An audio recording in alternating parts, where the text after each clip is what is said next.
Router থেকে কিভাবে আপনারা ল্যাপটপে কেবলের মাধ্যমে লাইন সেট আপ করবেন এবং ইজিলিভাবে 2 মিনিটের মধ্যে আপনারা ল্যাপটপের কানেকশানটা সাকসেস করবেন।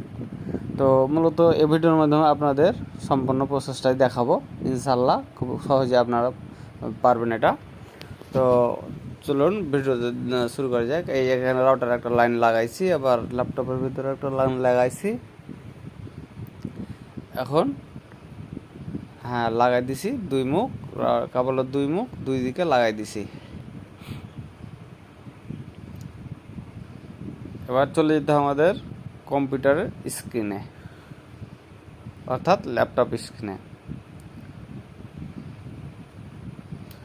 ল্যাপটপ স্ক্রিনে গিয়ে দেখেন যে কন্ট্রোল প্যানেল দিয়ে সার্চ দিবেন।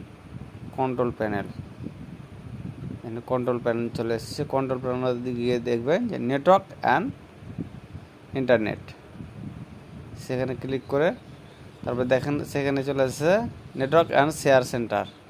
নেটওয়ার্ক শেয়ার সেন্টার থেকে এখানে দেখেন যে চেঞ্জ শেয়ারিং সেন্টার। তারপরে এখানে দেখেন যে ইন্টারনেটে যাবেন।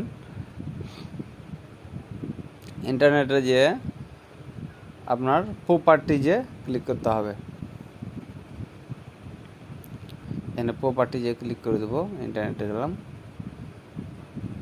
এই যে প্রপার্টিজ ক্লিক করে দিলাম। তারপরে দেখেন ইন্টারনেট 4 নম্বর অপশানে ক্লিক করে দিবেন, ওকে করে দিবেন, জাস্ট হয়ে গেল। আর নো টেনশান, কোনো প্যারা ছাড়াই আপনার রাউটার থেকে ল্যাপটপে কেবলের মাধ্যমে কানেকশানটা সম্পন্ন হয়ে গেছে।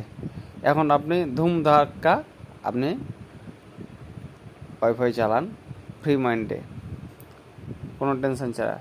তো গাইস, এই ছিল আমার ভিডিওটা। আশা করি সবার ভালো।